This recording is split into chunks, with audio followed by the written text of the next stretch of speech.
Welcome, welcome. Hello, everyone. Hello, everyone.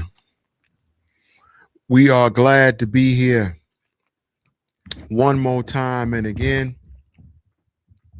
I'd like to thank everyone for continuing to share, like, and subscribe on our YouTube channel. I'd like to thank everyone to keep downloading the information and what we're giving you guys on all social media platforms. We thank you guys for staying with us, working with us, and showing the love and support. I am your host, Jermaine McCrimmon, and this is Humanity Unplugged podcast. Shout out to all my friends at work. We have a good time. If you know, you know. For my people on the third floor, I like to say to everyone, if you do something that you love to do, it's never work. It's never a situation where you don't enjoy going in and doing what you love to do. I like to give an honor to the Most High who keeps us on our straight and narrow, who give us a splendor of our strength,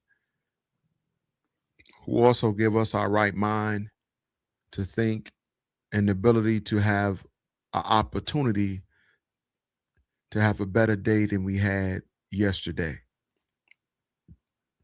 For all my first time listeners, take off your shoes, relax your feet, put your feet up, get you something cold and refreshing. We got a lot to talk about. My last video I did, last podcast I did, I thought it was necessary to give you guys a few things in that last video, episode 147. And hopefully you guys enjoyed it. A lot of people didn't download it. A lot of people didn't listen to it, and neither there. I don't care. I do what I try to do because of what our state of our country is in. I give you information. I give you things that I think you should have because what's deemed necessary according to what happens in our world. A lot of times it is, how can I put it, racial. Sometimes it is what's equal rights. Sometimes it is things about health. Sometimes it's about countries. Sometimes it's about politics. Sometimes it's about killing. I want you to know that when you come here at Humanity Unplugged podcast, this is a buffet. You might get a lot of different things you never had before. And you might look at it and say, I don't like that. Hey, I like that. I want more of that. Give me some more of that. We look forward in doing what we think you should have and to keep your taste buds or thinking buds, as I would say, high and mighty. So therefore, you could be accurate, your third eye be sharp. So at this episode is 148. So much is going on. We have to see what our future looks like, or what our future brings. That's the name of the episode. Exactly what I just said. We're going to go over a few things. I'm going to do a lot of talking a little bit. And the first thing I want you to understand that these are my personal beliefs. These are my opinions. This is what I think. This is nothing to do with somebody's situation or what goes on with them. I just feel like we need to go over this stuff because no one's talking about it. No one's talking about it. And I want you to know there's no better place to talk about it than here at Humanity Unplugged podcast. So I want you to know this next 30 minutes to 35 minutes, enjoy, take it easy, relax yourself. I'm happy to be here. I feel great. I thank you guys for all your support. We're going to have some talk, so better yet, let's talk about something that just went down. You guys need to hear it. and I want to prep you guys for it. And our weather has been crazy. And I want you guys to know that if we don't start looking at our weather, you might get caught out there. So before you get caught out there, I want to give you a little snippet of what happened out in Wisconsin. All right, here we go. Dealing with the heat and the humidity here in the metro, people in parts of Wisconsin are cleaning up after severe storms, including a reported tornado, hit the area, causing some major damage there. Parts of Menasha and Appleton leveled. This hour, crews are still assessing the damage. And Fox 9's Emily Pofall is joining us now. So, Emily, authorities are telling people to stay away from those impacted areas. Right, Simone. Menasha PD says traffic along with downed trees and power lines was blocking first responders from helping at one point.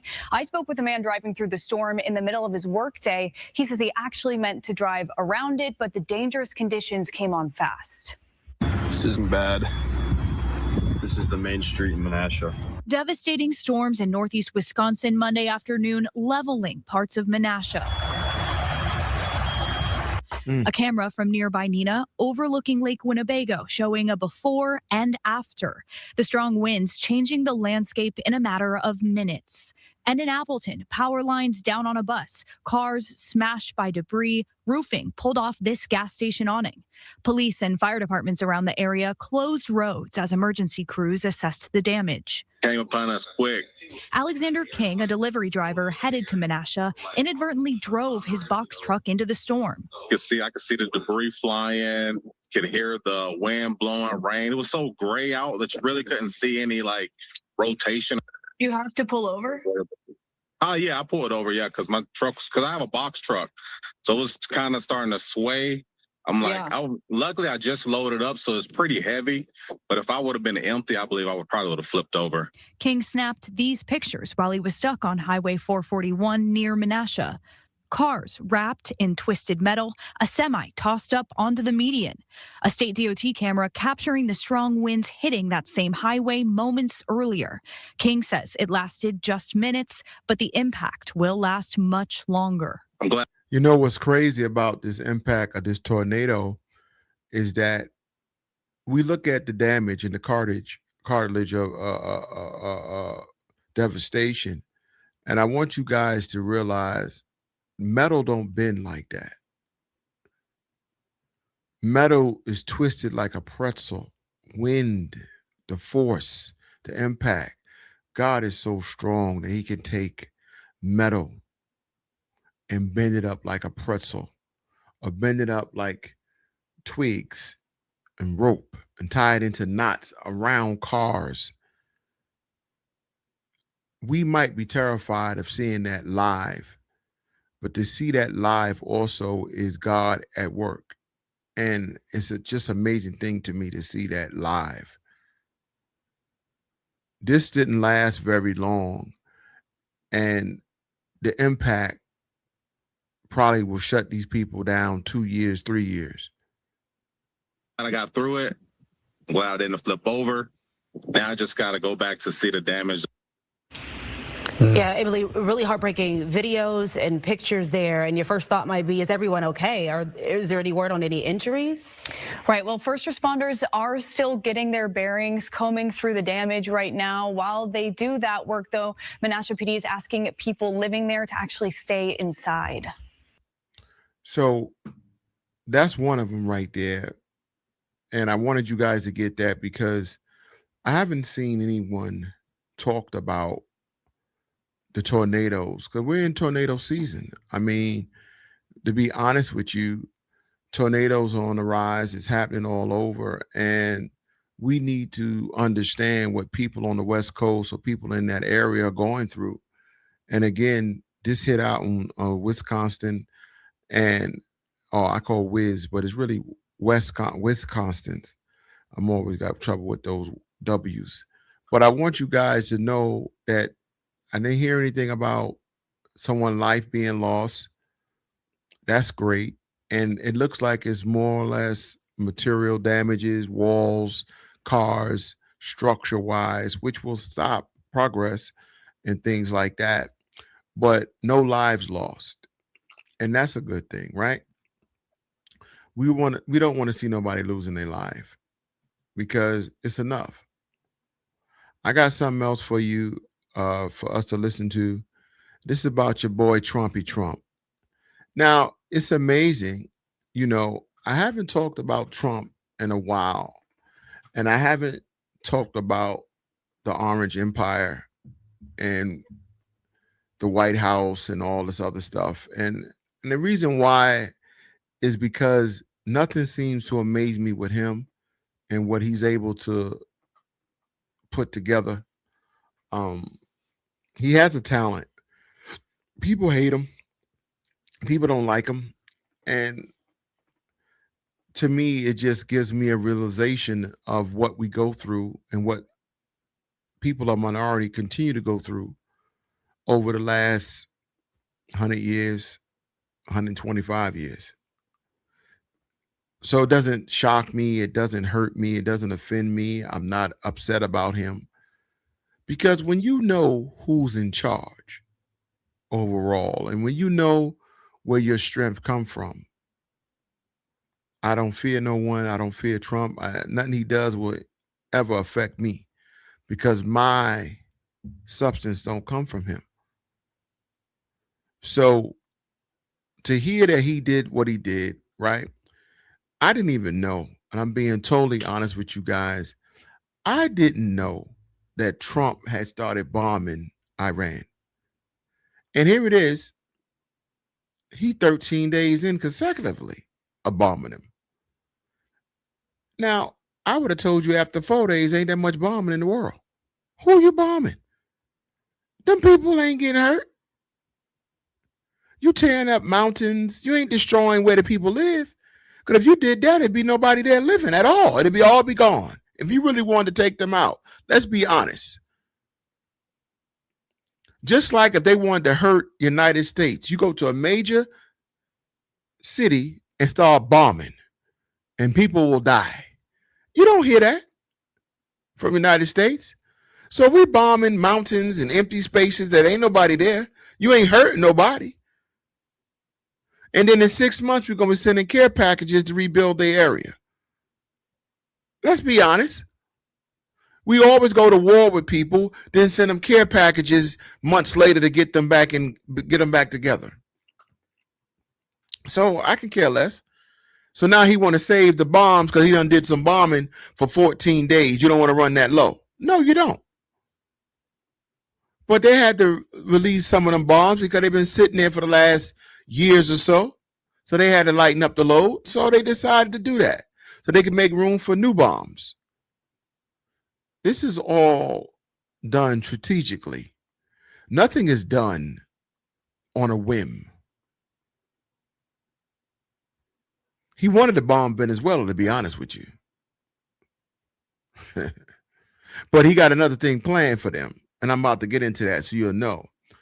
He got something for all the migrants, or the immigrants, all the people that don't like Colorado, who don't like LA, who says Mexico and all this other stuff.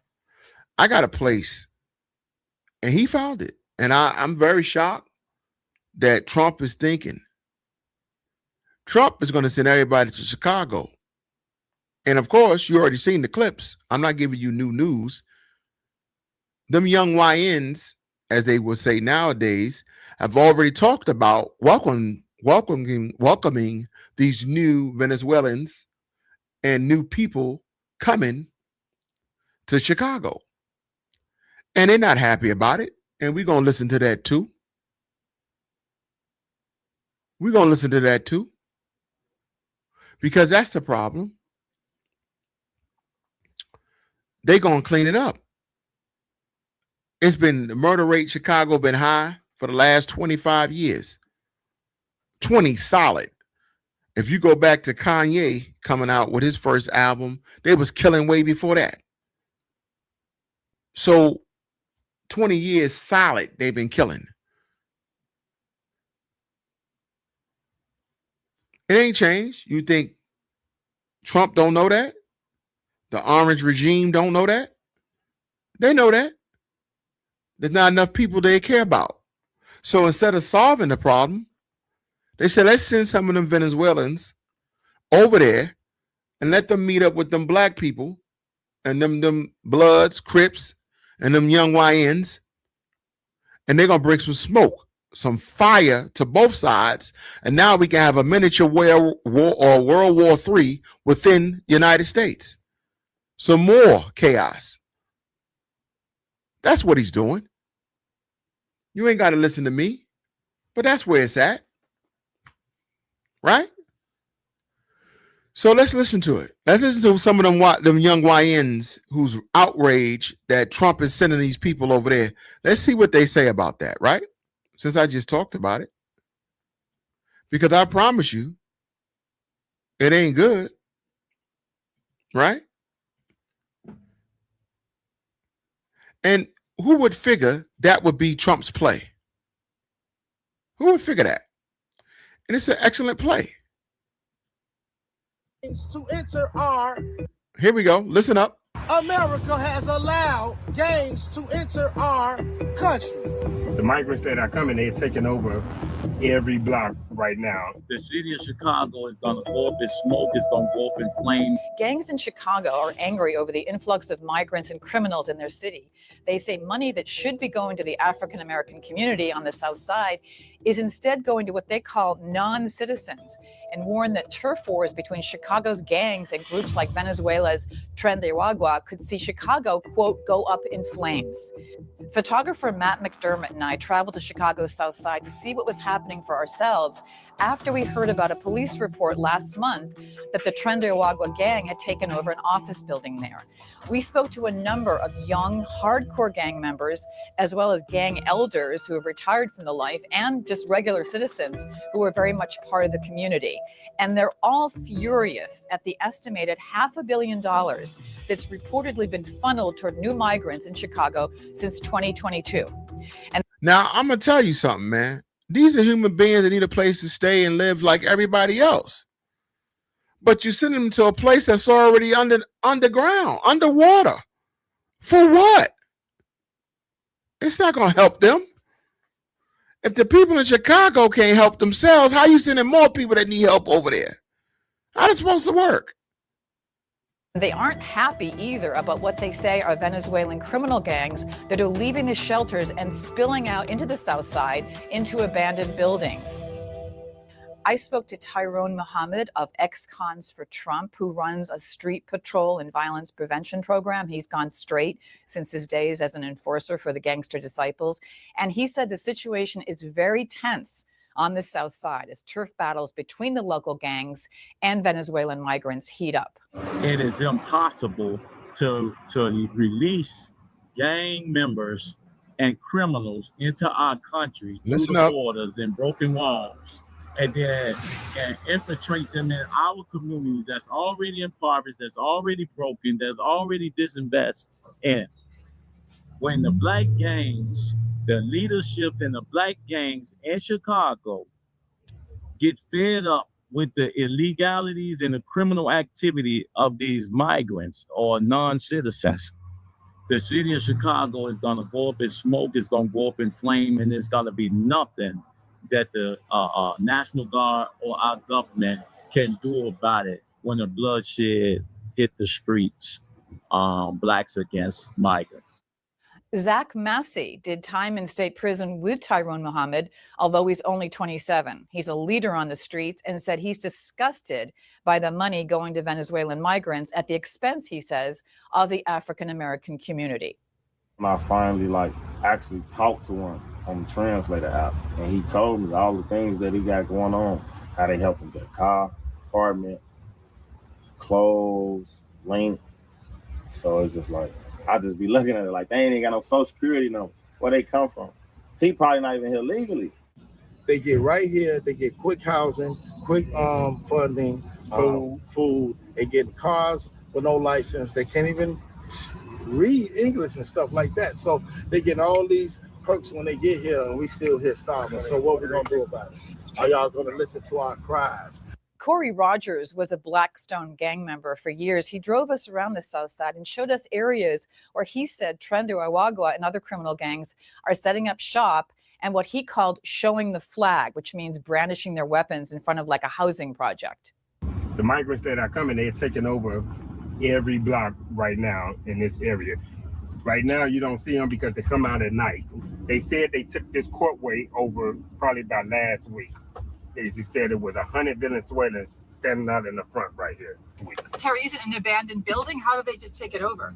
They get when you take over something, you just stand outside, and that's called showing the flag. What kind of guns?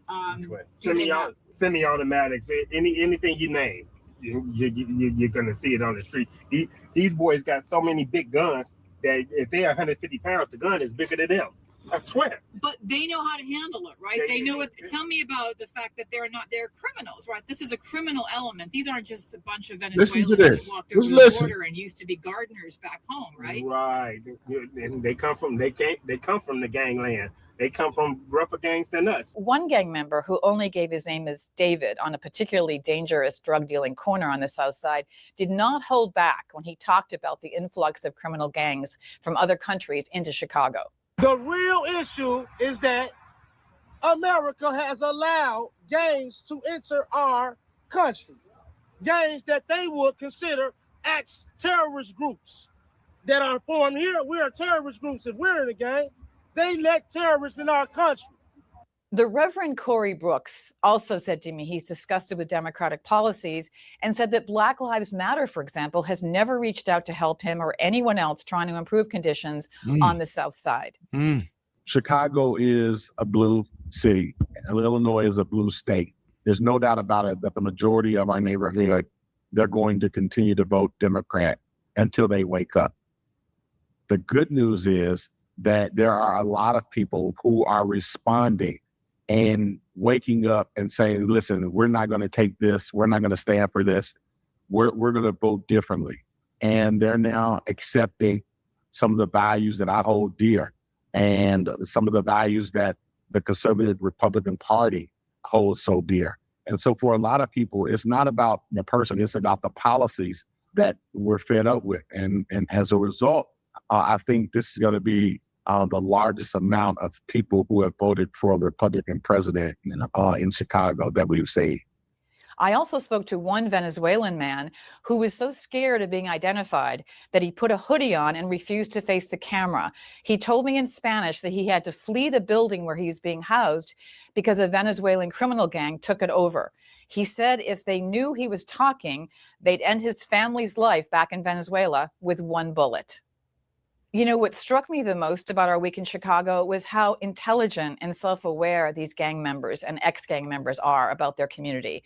You understand when you talk to them that joining a gang and making big money selling drugs is often too tempting to resist when faced with the lack of other real opportunities to make money.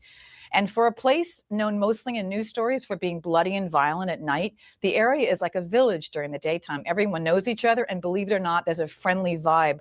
But we spoke to a lot of people and their patience is being stretched thin. I would not be surprised to see the gangs here taking action once the Venezuelans try to get a real foothold here.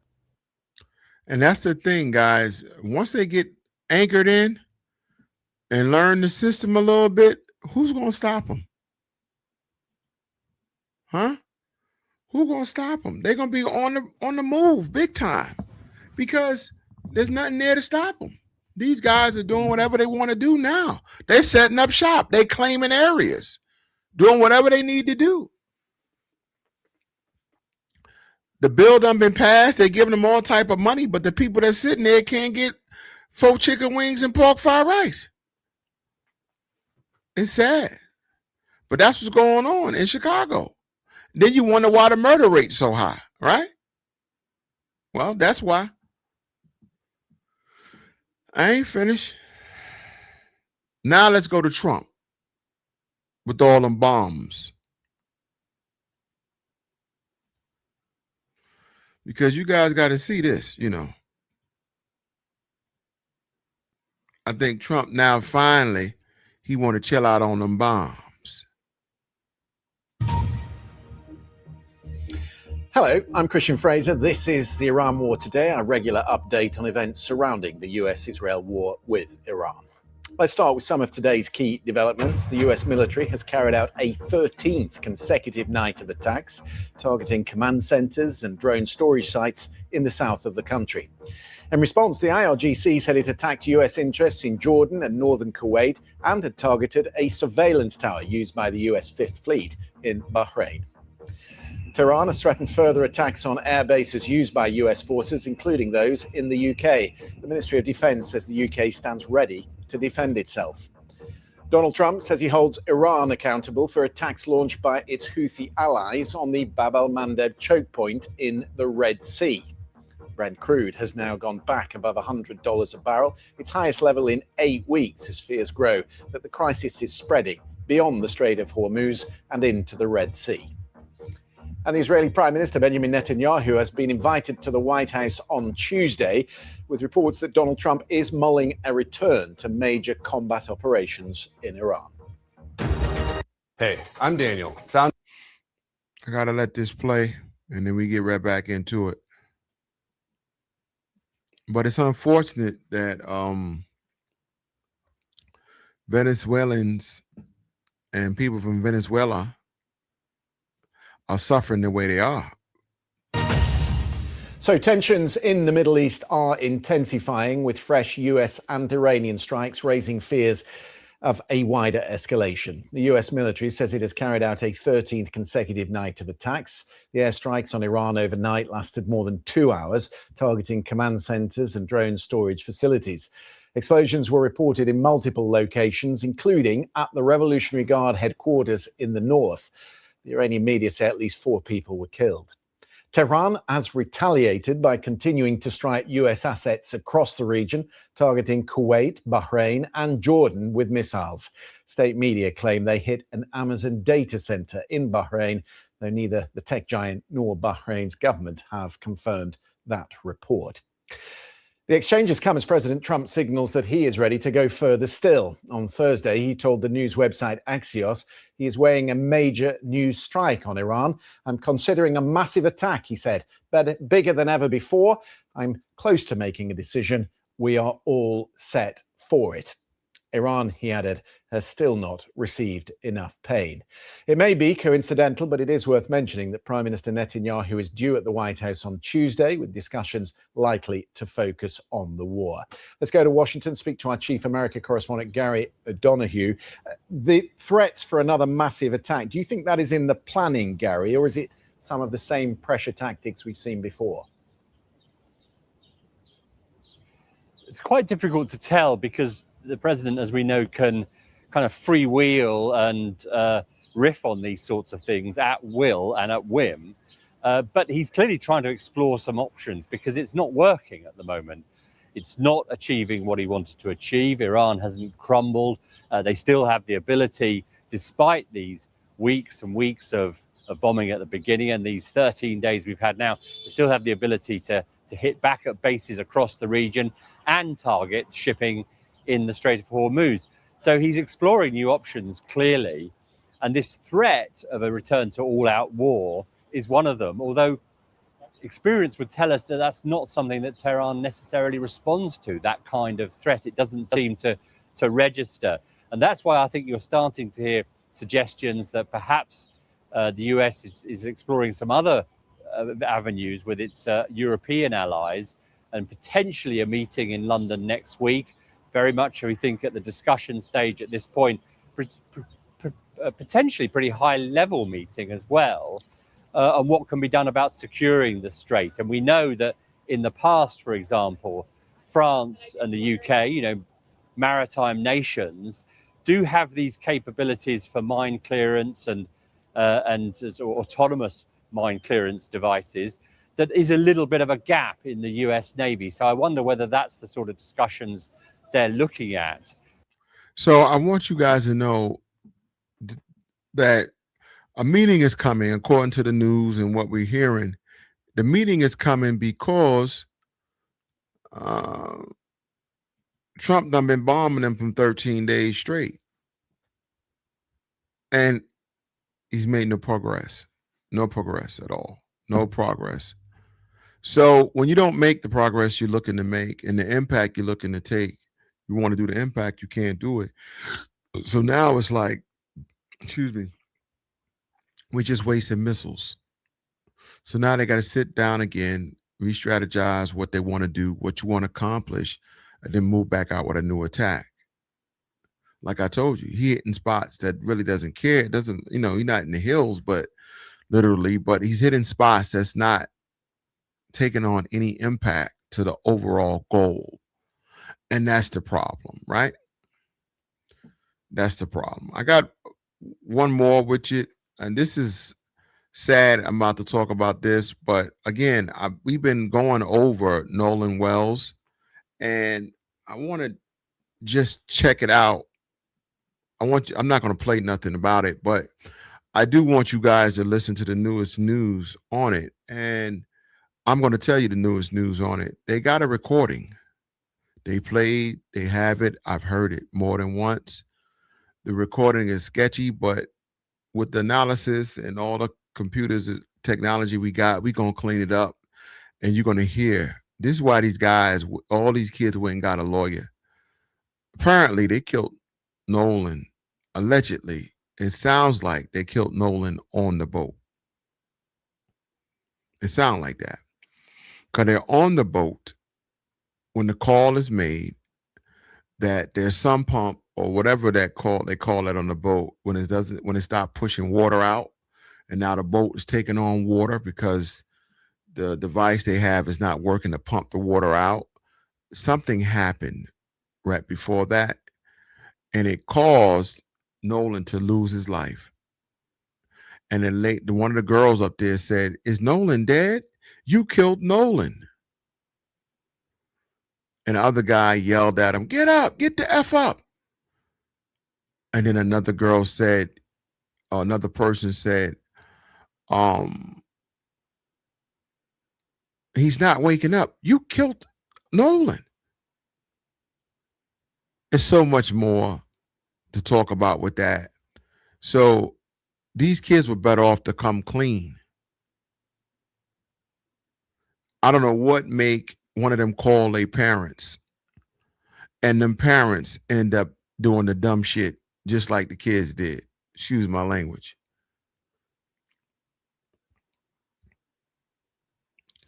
When people do dumb stuff, you don't compound it and do something right behind it worse than what you just did. What's done is done. You can't take it back. It won't get no better. Nothing about it. Nothing. It ain't gonna get no better. The life is lost. Now do the right thing and hold yourself accountable for it. And it's funny because I just was talking to some people about accountability. And I talk about accountability all the time. And it's so sad how adults will not hold their own children accountable. And if you continue to do that, those same children will be adults with no accountability. And that's what really happened. They might have killed him by accident. I don't think they deliberately took him out. But even if they did, what the parents is going to be end on it now by covering up evidence, deleting text messages, erasing phone calls or Instagram, social media platforms. That's what we doing? To cover up your kid F up because he messed up?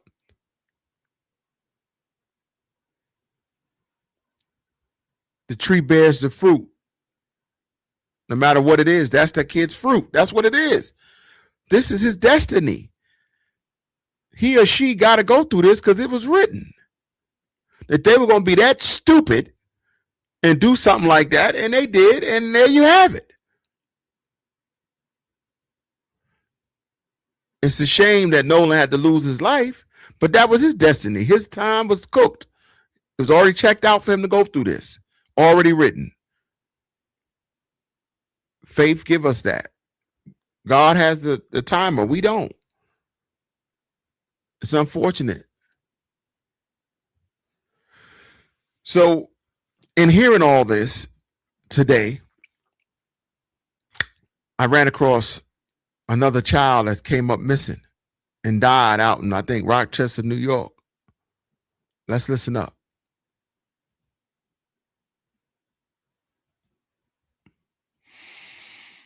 It's not cool, you know what I'm saying? But I think that happened out there. No. Hold on. Did I get it? Oh, man. I don't know if I got it. I don't see it. Let me see, can I get it? But anyway, I'm going to talk to you guys while I bring it up. It's sad.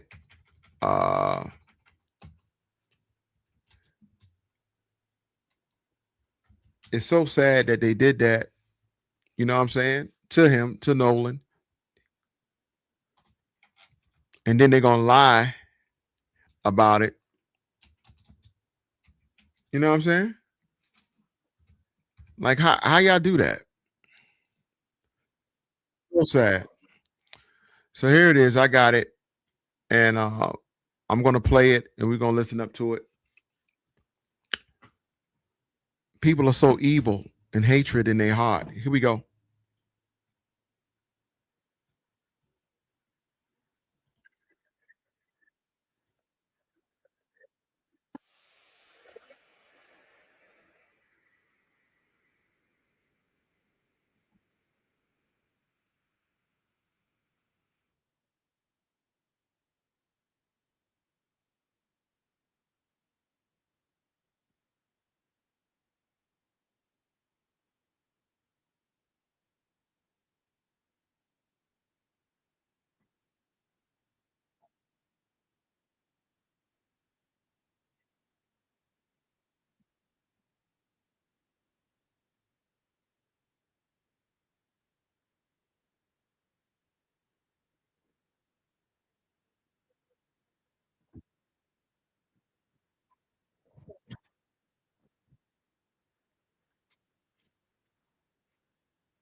It's replaying, guys, but it's playing a different version. Actually, this is a more up-to-date one, the second clip.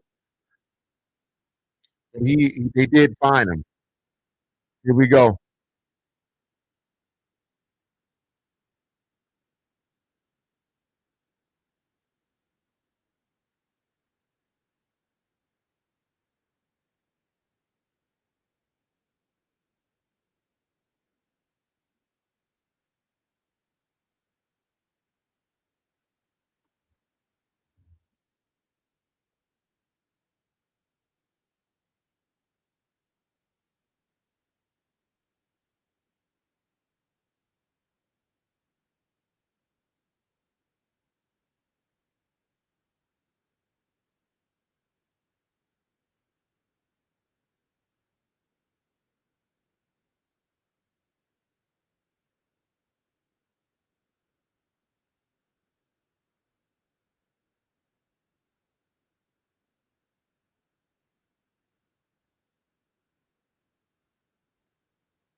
Here it is.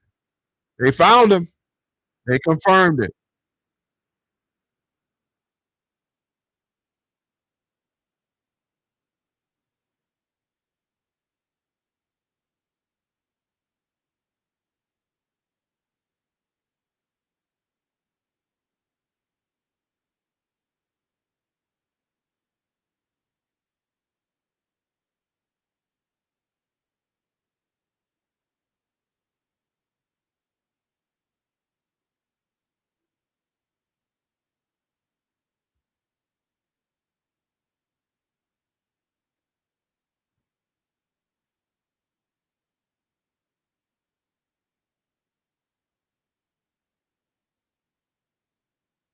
So they're not saying he was in the water, but by the bridge where they had a body, or not for sure. I don't know.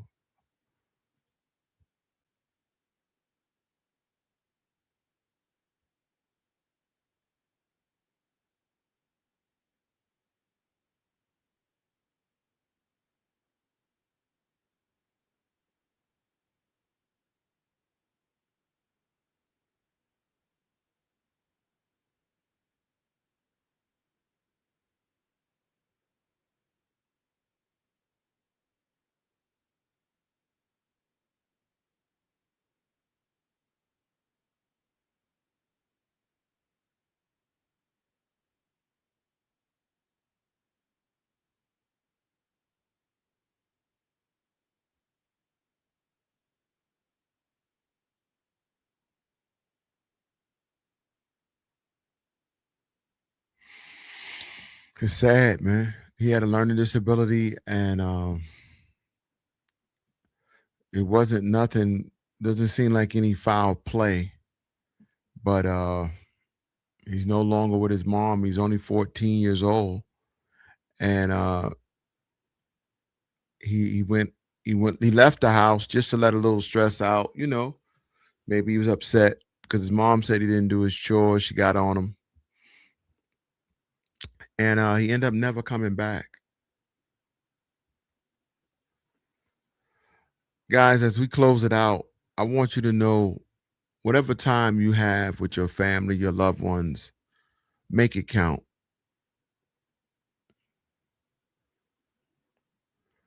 Make it count.